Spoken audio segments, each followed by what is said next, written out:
Hola a todos, el día de hoy vamos a continuar o más bien empezar, pero continuar con estos paralelismos de distintas obras de la literatura universal.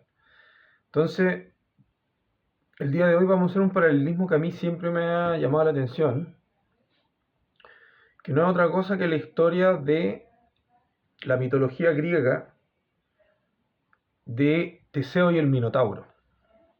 Entonces, vamos a tener la misma estructura, vamos a hablar de esta historia, cómo procede, eh, y le vamos a dar un paralelismo con una historia bíblica que es la de David y Goliat, que bien sabemos no está escrita por un autor en sí mismo, sino que es parte de la Biblia.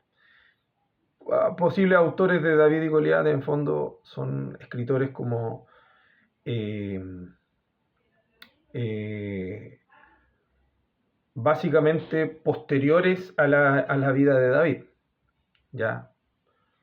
Pero no tiene un autor en sí mismo. Y respecto de Teseo, ¿no es cierto? Y el Minotauro, sí hay un autor, pero podríamos decir que tampoco es el autor, es el que lo escribe, que es Ovidio. Entonces, estos mitos ya existían en Grecia y él en su libro La Metamorfosis los va incluyendo y ahí aparecen distintos mitos. El de Aracne, mitos de Heracles, distintos griegos, pero él ya los escribe en una época latina, ¿no es cierto? Una época romana. Y Ovidio los recopila y de la fuente de él es que sacamos esta historia de el Teseo y el Minotauro. Entonces, primero que todo, quién era Teseo?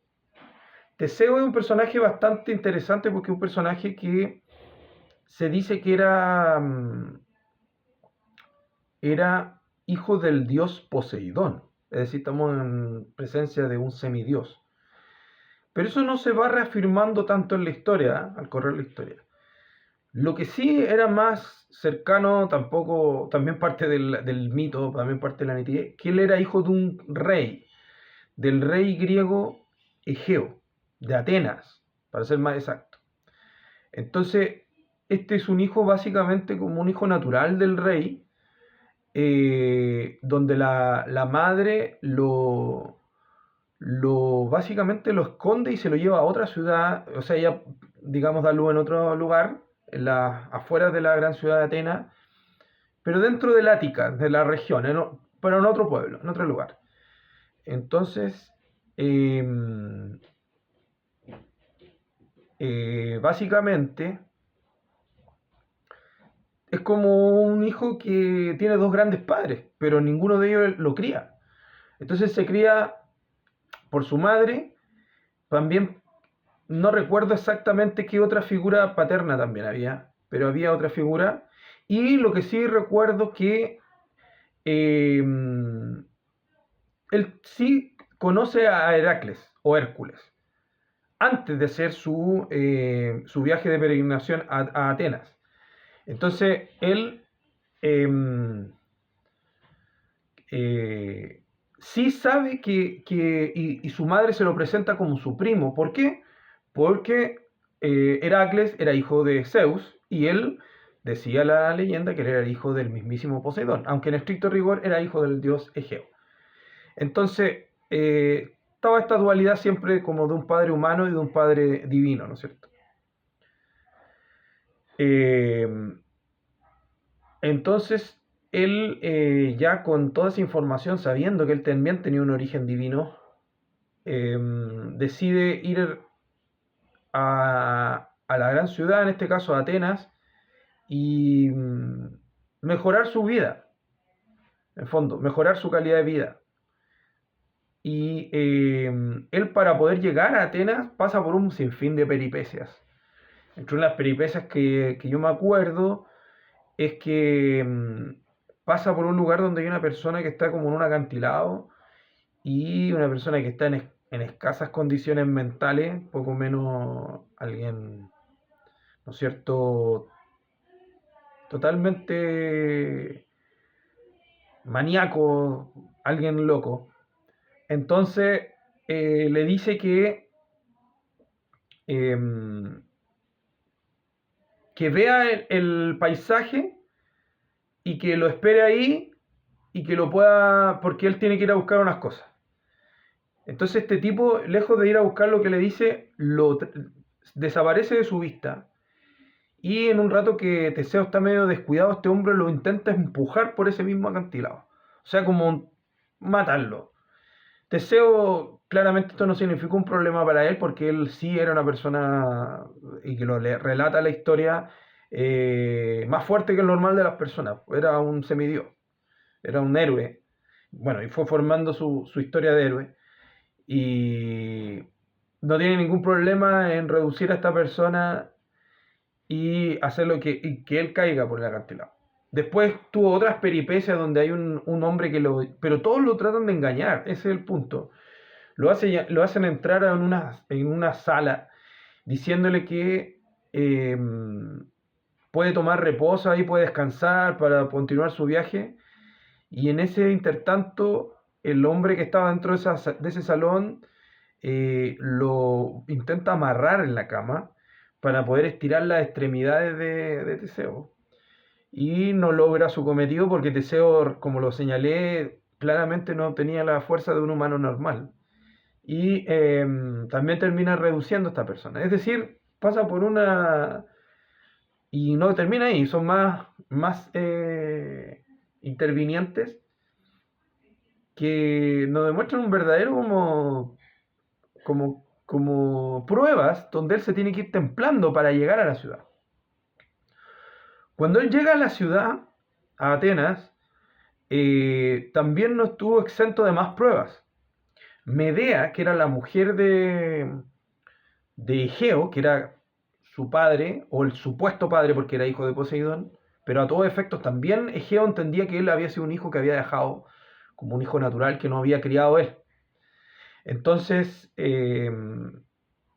Medea mira con sospecha, con malos ojos que venga llegando alguien como aspirando a ser príncipe o a tener un lugar como el hijo del rey Egeo. Entonces Medea habla esta situación con Egeo y a instancias de Egeo fabrica un veneno para dárselo.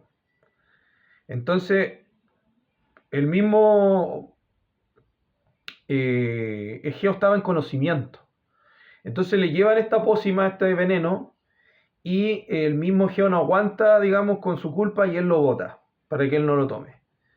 Pero él estaba en conocimiento. Entonces, de a poco, bueno, Teseo se da cuenta que el ambiente no era muy hostil inicialmente, pero de a poco se va ganando la confianza cada vez más fuerte. Egeo empieza a ver que era un joven un joven correcto, un joven que tenía valores muy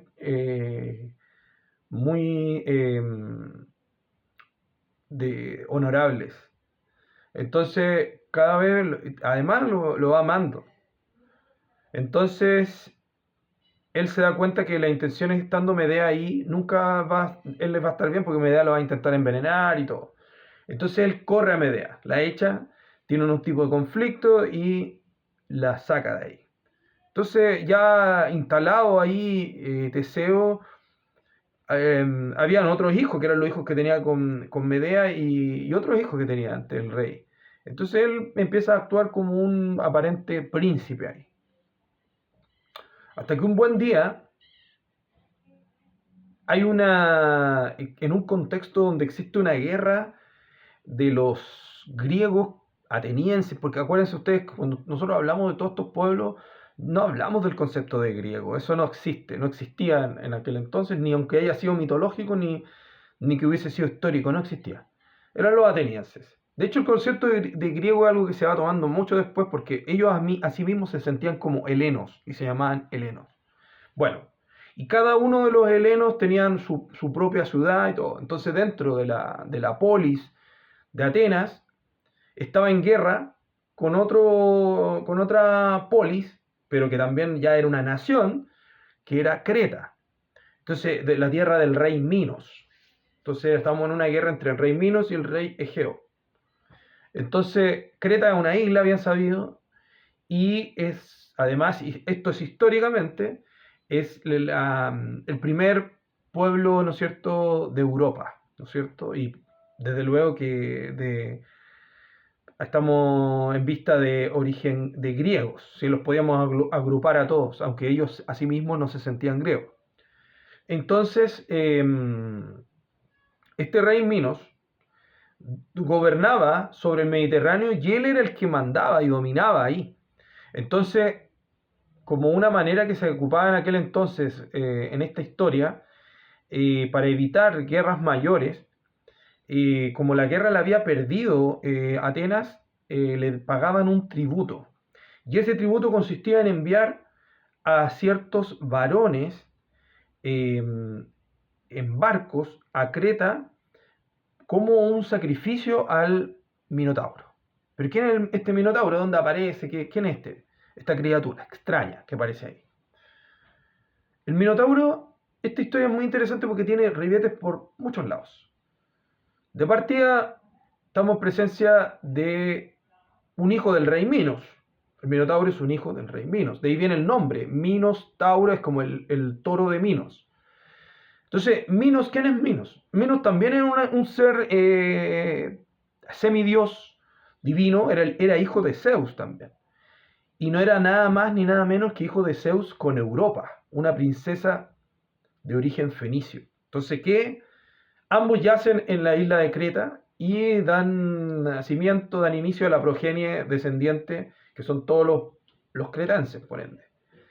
Entonces, estamos en presencia también de un ser divino. Y este ser divino, cuando comenzó su linaje, como descendiente de Zeus, y como descendiente de la madre de Europa, que es la misma Europa, digámoslo así, es como poco menos muy, originario, digámoslo así, muy iniciático este mito. Entonces, básicamente, comienza con una soberbia donde él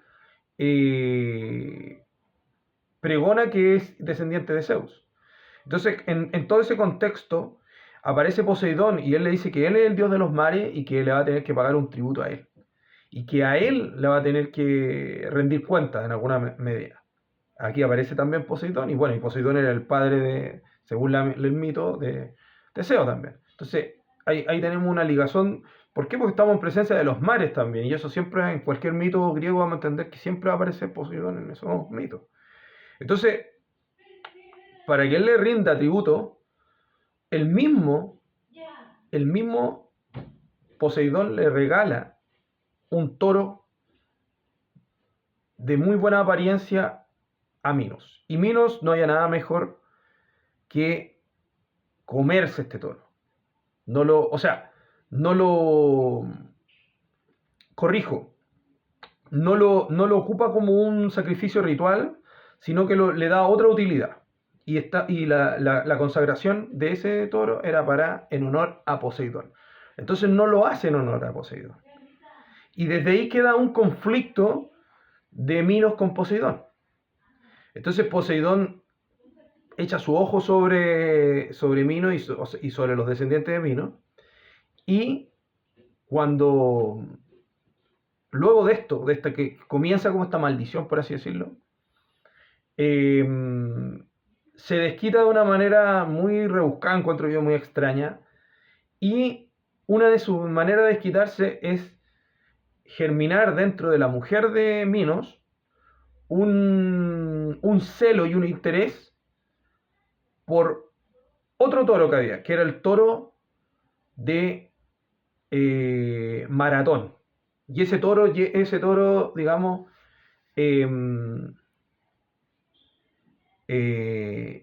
llega a Grecia, o sea, a Creta, y en Creta empieza a manifestarse un interés extraño producto de esta maldición de ella hacia el toro. Entonces, para hacer toda esta historia muy corta, porque hay mucho hilo que cortar aquí, pero no va a dar para este video y no podemos, y también para que tenga una armonía la historia, sucintamente, un siervo de Minos, que era originario de Atenas también, que es eh,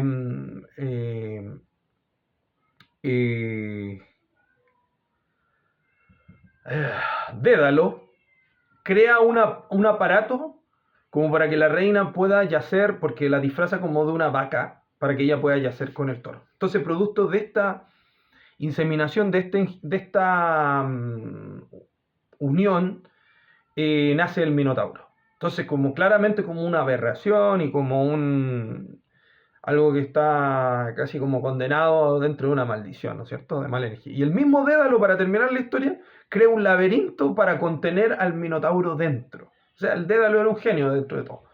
Entonces, queda ahí dentro. Entonces ahí comienza todos estos sacrificios de entregarle tribunos, personas jóvenes de Atenas, y entre uno de esos tribunos, ahí va Teseo. Entonces Teseo llega ahí, digamos, eh, como joven tribuno, y, y claramente él no era igual a los otros, pues él dijo, yo aquí voy a salir, voy a sobrevivir. Entonces él llega a la isla, y ya antes de que siquiera lo envíen al laberinto, él empieza a hacer migas con alguien muy importante en esta historia que aparece aquí, que no es nada más y nada menos que Ariadna. Ariadna era la hermana del Minotauro, la hija también de Minos.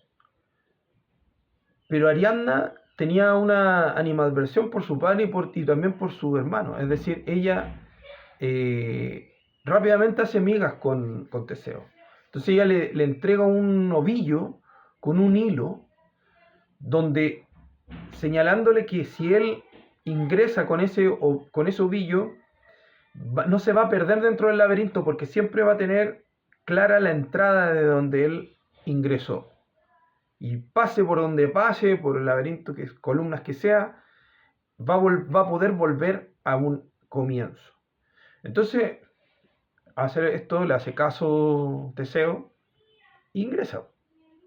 Entonces, eh, llega lo inevitable. En un momento, digamos, en una parte, en un salón del laberinto, se encuentra con el Minotauro.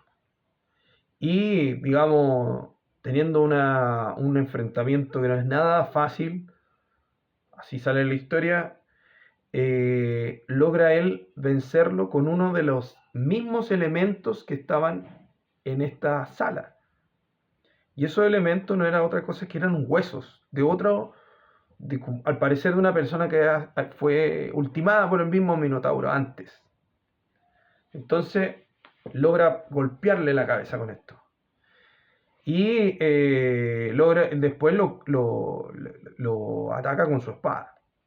Entonces, dándole término al Minotauro. Entonces comienza a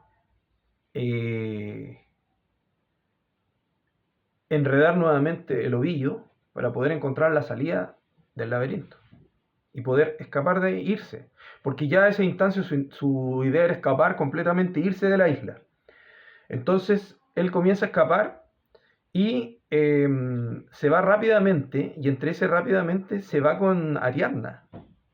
Entonces se van a una isla, y en esa isla, a otra isla, esto estamos hablando de un escape nocturno, tratando de que no sean vistos por los hombres de Minos y el mismísimo Minos, y escapa con algunos de los hombres que lograron sobrevivir también, porque no habían alcanzado a entrar a hacer sacrificio, porque había entrado antes él que otros.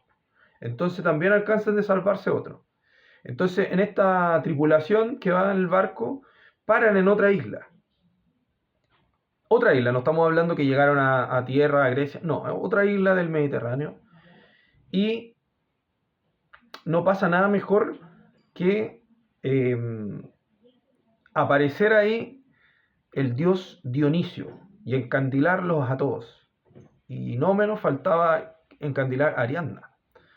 Entonces, en esta, podríamos decir, este flash, en esta aparición de un ser divino, y sin dejar de obviar toda la rabia que empezó a tener Teseo porque con la chica que empezaron a tener algo, eh, se la quita el mismísimo Dionisio y Dionisio la encandila y se va con ella.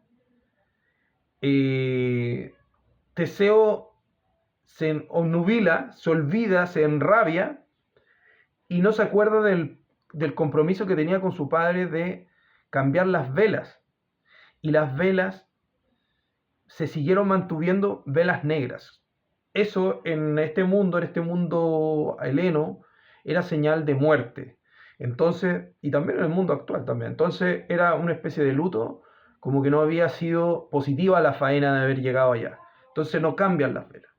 Regresa el barco, y cuando regresa el barco, eh, en su ansiedad, el rey Egeo sale del castillo, sale de sus aposentos reales y se dirige al acantilado lo más cercano hacia Creta, hacia dirección al Mediterráneo, y busca divisar a lo lejos la tripulación donde venía su hijo y observa que las velas son negras y que no habían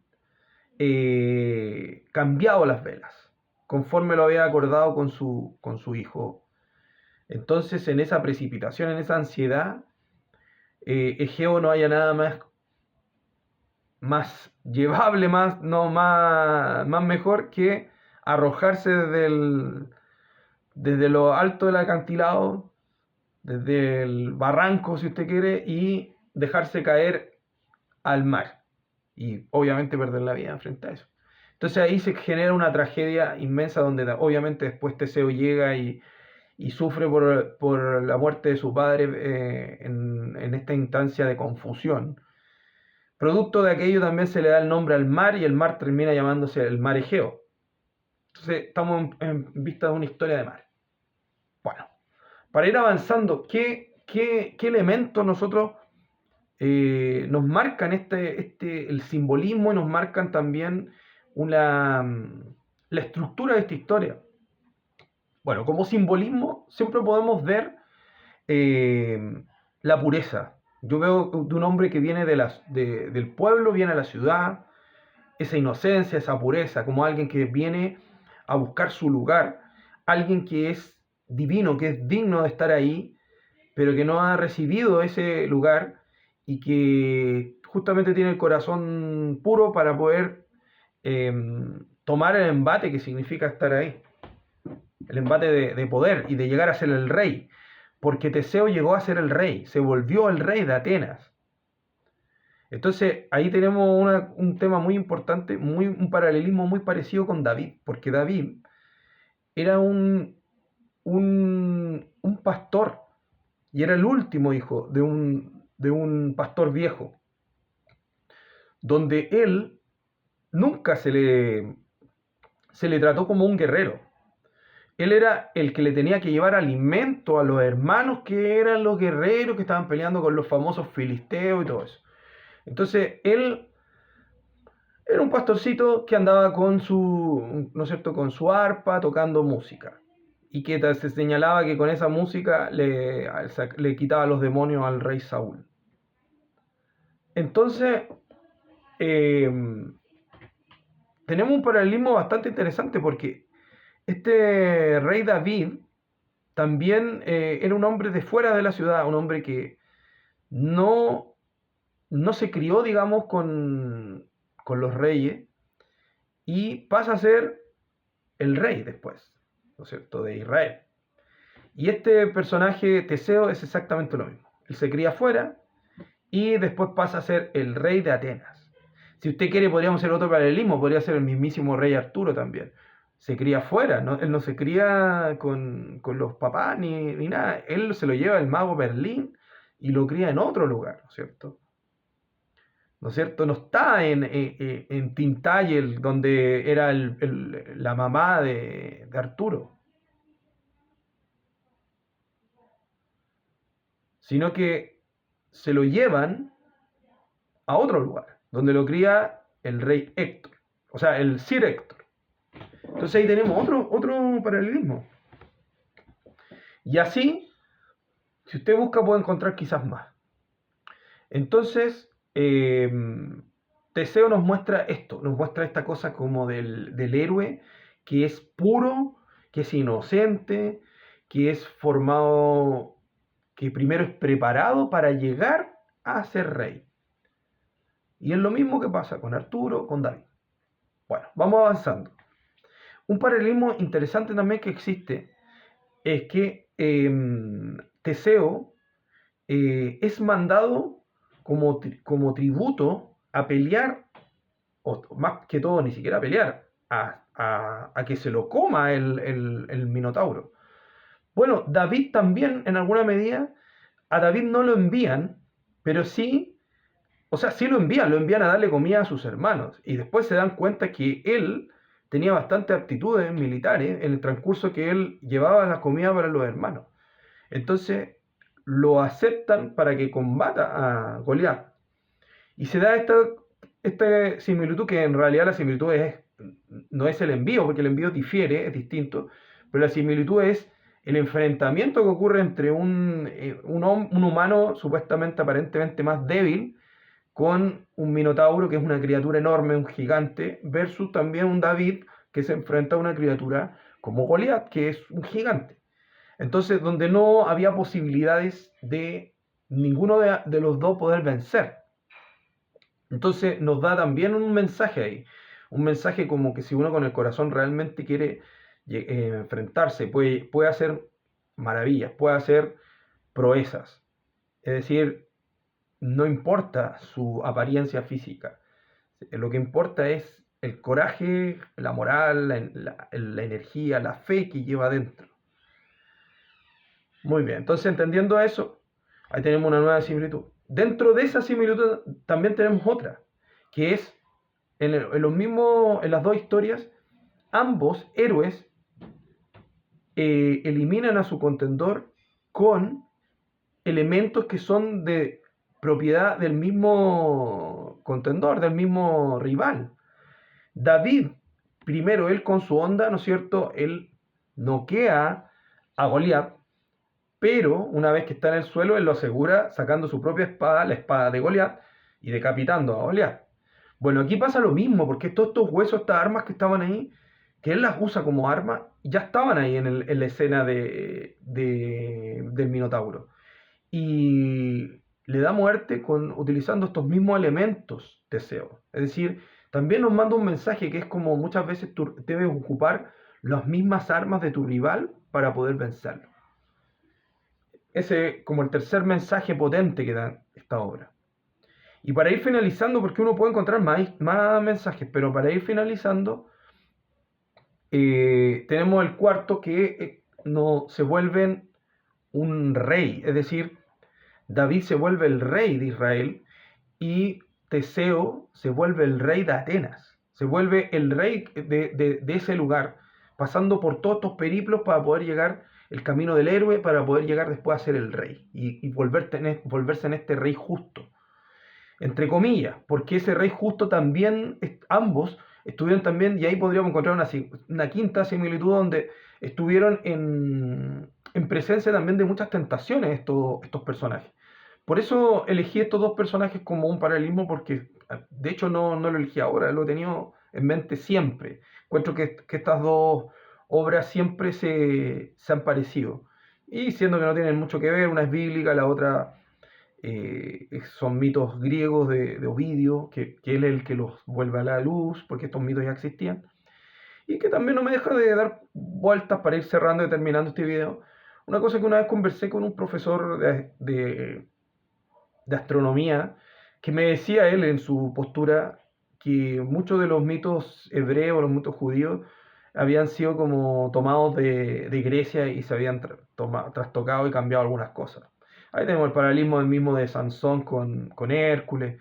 Pero bueno, eso es algo que no está comprobado. Yo no voy ni por uno ni por otro, porque ustedes saben, el mundo de todo lo no develado, hay que estudiar y hay que investigar bien, porque siempre hay nuevas fuentes y si da para conspirar, bueno,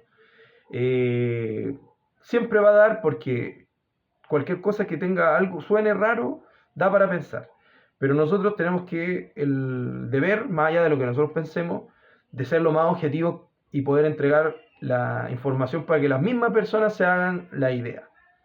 Bueno, terminando con este paralelismo interesante, vamos a despedir este video.